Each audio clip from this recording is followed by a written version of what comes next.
Eu queria agradecer muito a professora Patrícia, super concorrida, deixou todos os seus afazeres no Hospital da Criança, na universidade, e aceitou vir aqui ensinar para médicos otorrinolaringologistas e fonoaudiólogos um pouco sobre neuropediatria. Muito obrigado, Patrícia.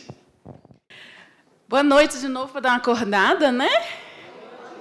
Vocês são muito guerreiros, eu devo dizer, olha, como o doutor Faísca falou, eu sou um peixinho fora d'água aqui, né?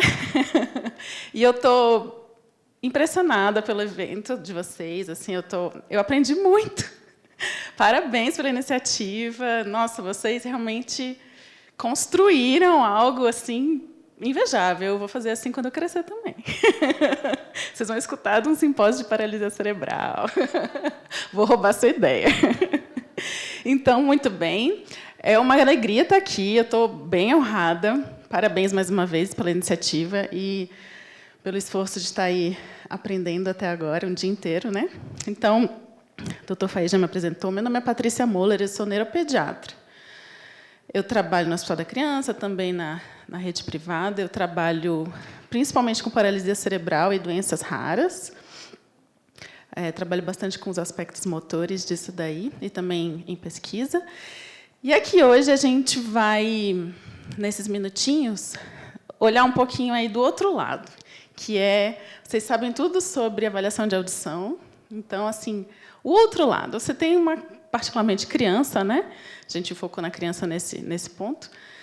Eu tenho uma criança que eu sei que tem alguma questão auditiva, e daí? E o resto, em relação à parte de desenvolvimento, tá bom? Deixa eu ver. De baixo. Obrigada.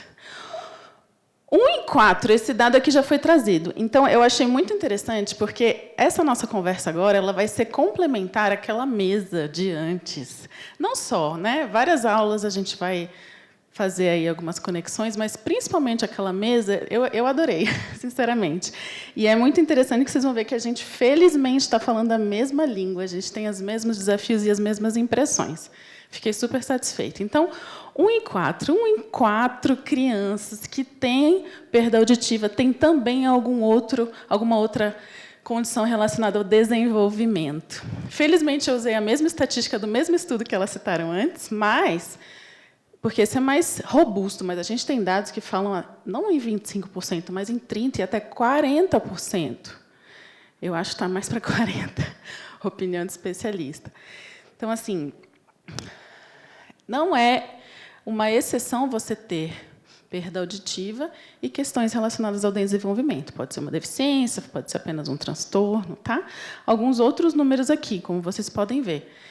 Principalmente a paralisia cerebral, uma prevalência bem alta, né, de PC com surdez junto, a deficiência intelectual e o transtorno do espectro autista. Não estou aqui hoje para falar só sobre TEA. Tá? TEA é super importante, mas a gente tem que olhar para as condições neurológicas como um todo. E aí a gente sabe que existe essa relação bidirecional.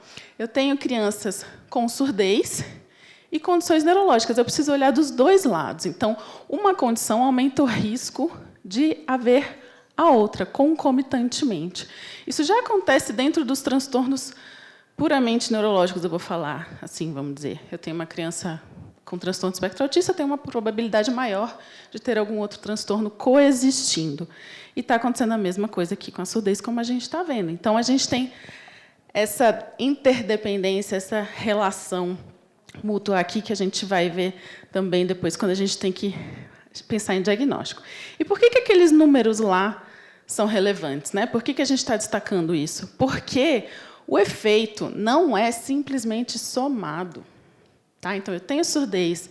Numa criança que tem TEA, eu não tenho apenas 2 problemas. Na verdade, eu estou multiplicando isso por um número, até o momento, pelo menos, pela ciência, indeterminado. Os desafios são muito maiores.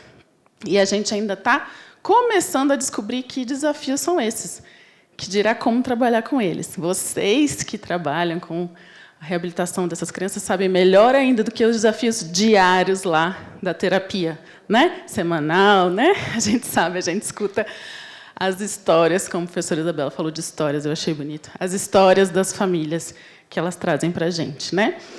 Então, não só esses efeitos são multiplicados, como as consequências, elas não são muito previsíveis. Tá? Então, não é simplesmente o padrão mais comum. A gente vê que as consequências ocorrem em padrões não muito conhecidos, vou colocar assim. Tá?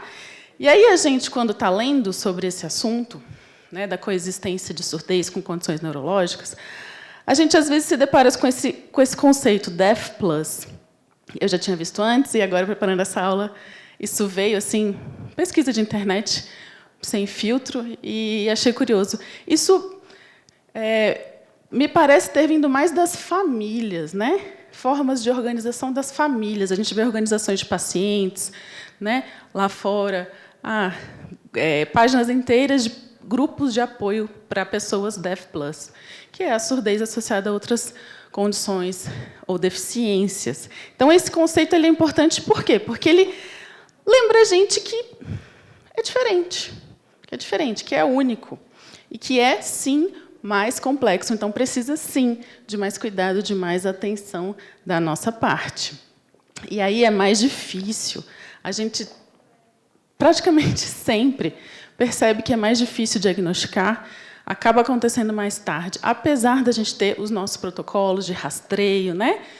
Como tem da surdez, a gente tem vários protocolos de rastreio de transtornos do neurodesenvolvimento. Mas, quando tem surdez, a gente sabe que demora mais. Tá? Ou, às vezes, nem acontece. Então, aqui a gente vai fazer o quê?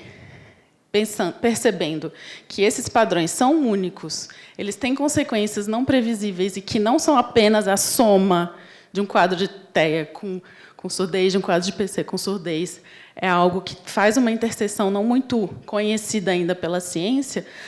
A gente sabe que as nossas abordagens mais comuns elas deixam a desejar em relação ao que a gente sabe que poderia ajudar em termos de prognóstico e de qualidade de vida para esse paciente. Então, qual que é o nosso desafio? A gente tem que identificar essas crianças que são mais complicadas do que uma criança que a gente vê que tem só um TDAH, são mais complicadas do que uma criança que vocês veem que tem só surdez.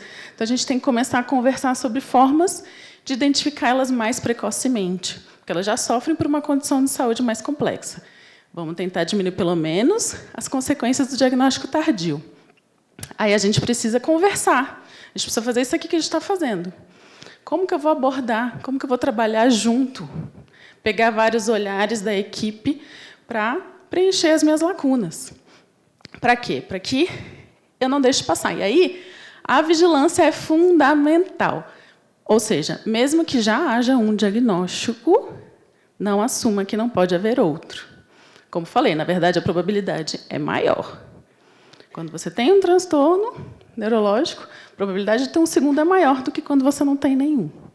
Tá? Alguns são excludentes, mas é muito comum que haja coexistência. E aí, da mesma forma que o risco, que a relação de ocorrência é bidirecional, o nosso rastreio também tem que ser. Eu vou dizer para vocês que quase todos os programas de avaliação de risco para condições neurológicas precoce, rastreio do ponto de vista neurológico, quase todos que eu consegui pensar elaborando essa aula incluem rastreio auditivo. Agora, eu quero saber se, do outro lado, quando vocês estão rastreando a audição da criança, vocês pensam na parte da vigilância neurológica. Isso é um questionamento, eu não sei qual é a rotina de vocês. Cada vez mais a gente vê que sim. Eu ainda tenho a sensação de que é uma exceção. Mas, felizmente, cada vez mais as pessoas estão conhecendo. Né? E não que você seja responsável por fazer o diagnóstico, mas você é responsável por levantar uma possibilidade, levantar uma bandeira, fazer um encaminhamento. Né? Vigilância. Vigilância é assim. Rastreio é maior sensibilidade do que especificidade. Você vai errar. Que bom, eu errei. Melhor ficar de olho, melhor assim. Né? Por quê? Porque a gente está tendo tanto diagnóstico tardio, né? Diagnóstico na adolescência, de várias condições. Claro que, quando eu era criança, muito desse papo nem existia, mas agora existe. Então, a gente quer trabalhar para que isso deixe de acontecer. E aí, se a gente tem suspeita de que uma criança com surdez tenha qualquer questão relacionada ao desenvolvimento, o papel é do pediatra checar essa suspeita. Tá? Então, como eu falei, não é vocês, mas também não sou eu logo de cara, é o pediatra. A criança tem um médico que vigia o desenvolvimento dela. Um dos principais papéis do pediatra é a puericultura. Dentro da puericultura tem marcos de desenvolvimento, é o que está na caderneta, é o que está lá bem disponível, é aquele lá, bem antigão mesmo, ele é. Tem umas atualizações, mas aquilo lá funciona maravilhosamente. Tem um ponto em atraso em 2 avaliações, está errado. Tem que ser avaliado. Então, vocês estão com a pulga atrás na orelha, um pediatra tem que avaliar. Se ficar muito complicado, ele manda para o neuro. Mas tem muitas situações que o próprio pediatra pode identificar. E aí, o que eu estou falando? Né? Condições neurológicas. Eu não estou falando de nada muito incomum aqui, pelo contrário. A gente está falando de coisas bem prevalentes. Nesse contexto, a paralisia cerebral acaba sendo a principal delas. Eu vou lembrar vocês, creio que vocês tenham entrado em contato com pacientes com PC, com o conceito. Paralisia cerebral é uma síndrome, é um conceito guarda-chuva, que envolve todas as condições que são consequência de uma lesão ao cérebro, um cérebro em desenvolvimento. Isso dentro da barriga, no parto ou num período muito precoce de vida. Depende do autor, de 2 a 8 anos. Geralmente, a gente considera 2. Mas, assim, é um cérebro que ainda está em formação e sofreu uma lesão. Essa lesão não fica se repetindo, ela aconteceu uma vez. E aí a gente tem os exemplos, né? Hipóxia, infecção congênita, malformação, enfim, um monte. O que importa é, qualquer coisa machucou aquele cérebro uma vez. E eu tenho as consequências disso, eu tenho as sequelas. Não tenho novas lesões. Mas aquele cérebro não é estático. A gente acabou de ter uma aula de neuroplasticidade.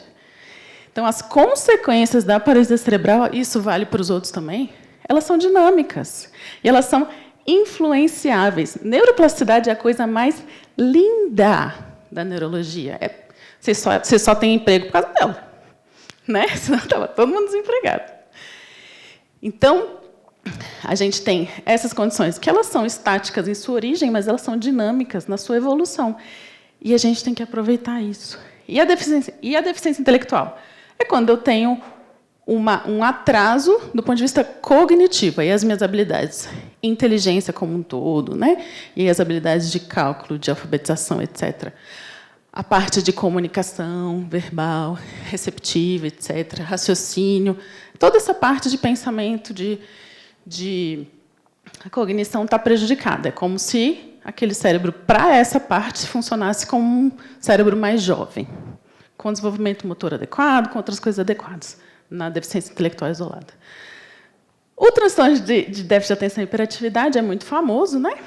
Quando a gente tem um atraso, menos conexões ali num lugar do cérebro que é responsável pela área da sabedoria, vamos colocar assim.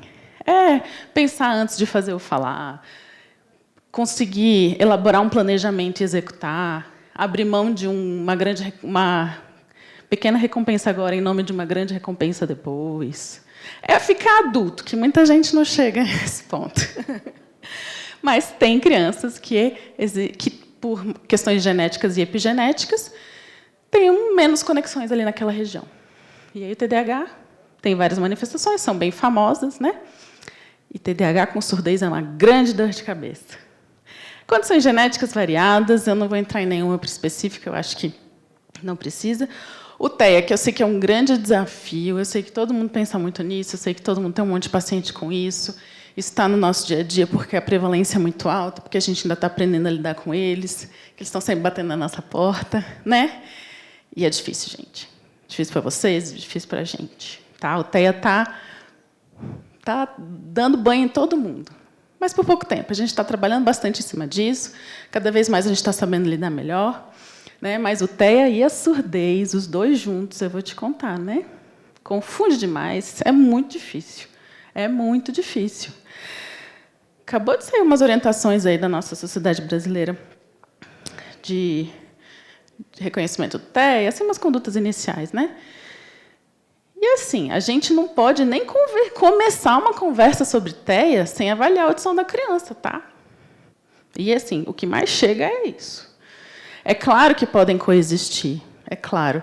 Mas é que a audição tem um manejo tão específico e tão tempo-dependente, muito mais do que o TEA, que também tem, que a gente não pode... Ixi, sério que acabou meu tempo? Foi mal, vai acabar. Que a gente não pode começar a focar na parte de manejo do TEA sem ver se aquela criança ouve perfeitamente. Tá? De novo, não estou dizendo que não pode coexistir, mas a nossa avaliação inicial de TEA, audiometria, é simplesmente fundamental. Tá? A dislexia também, vocês conhecem bastante. Então, vamos lá. Eu sempre falo que as alterações do neurodesenvolvimento envolvem 3 domínios. Primeiro, externo à criança. A família, a escola, se come, se não come, está no meio de uma pandemia, tudo isso. Baixo estímulo, né? Segundo é a parte física. Se o corpo está bem para receber os estímulos e se desenvolver em cima disso. E muitas causas de surdez vão entrar ali também, né? E a terceira é cérebro ok, corpo ok, mas o jeito que as conexões cerebrais foram feitas, vão sendo feitas ao longo do tempo, não é aquele mais comum na população. Algumas conexões são feitas antes do tempo, outras depois, e outras são feitas de um jeito diferente. Esses são os transtornos do neurodesenvolvimento. Então, assim a gente raciocina na neurologia. Geralmente, as coisas se somam, né? Mas tem condições que não se somam. E a gente entende as nossas condições neurológicas dentro desses 3 prismas, com interseções. E aí a gente sabe que existem fatores de risco para essas condições, da associação da surdez com condições neurológicas, que são muito bem estabelecidos e previsíveis. Esse aí que vocês estão vendo. Né? Ou seja, geralmente, algum risco de lesão no cérebro muito jovem. E aí a gente sabe que esses riscos se sobrepõem muito aos próprios fatores de risco de surdez, né? Como vocês estão vendo. Ou seja, essas crianças, provavelmente, elas são mais vulneráveis em certos aspectos. Tá certo? Só que, muitas vezes, não tinha fator de risco. E, mesmo assim, acabou tendo uma situação dessas. Acontece. Então, o que a gente tem que fazer? Vigiar sinais de alerta. Tá? Sinais de alerta são ótimos para a gente trabalhar. Então, vamos lá. Do ponto de vista prático. Sinais de alerta de desenvolvimento motor. Criança que tem só surdez não é para ter atraso motor. Ponto. Ponto final. Qualquer atraso motor é um sinal de alerta para a coexistência de um transtorno neurológico, certo? De novo. Os marcos de DNPM, desenvolvimento neuropsicomotor, são os da caderneta da criança, Ministério da Saúde, está disponível no Google, bem fácil de conseguir. Aquilo lá, para uma triagem inicial, é perfeito. Ok? Então, criança com surdez isolada não tem por que não estar andando. Alguém sabe a idade limite para caminhar sem apoio? Ninguém sabe? Hã? 1 ano e 6 meses. Ai, que lindo, adorei. 1 ano e 18 meses. Andar sozinho, sem nenhum apoio. Dar uns passinhos. Tá bom? E aí, no desenvolvimento visual, se a sua criança que você está acompanhando por surdez tem alterações visuais, sinal de alerta também. A gente sabe que toda criança com alteração auditiva tem que ter avaliação visual. Eu acho que vocês costumam fazer isso, né? E aí, aqui também a mesma coisa. Aqui a gente vai pensar em condições relacionadas às vias ópticas, olho, mas também processamento central, visual, cortical, conexões. Né? Eu posso ter falta de fixação ocular porque meu olho, meu nervo lá tem questões, mas porque eu estou tendo uma questão de reciprocidade que está presente lá no transtorno do espectro autista. Tá? Então, aqui são fatores de risco gerais para mais de uma condição. O posicionamento incomum da cabeça, caso alguém não tenha pensado, é porque, às vezes, você tem alguns estrabismos, algumas dificuldades muito assimétricas, e a criança tende a ficar sempre assim. É um ajuste para enxergar melhor.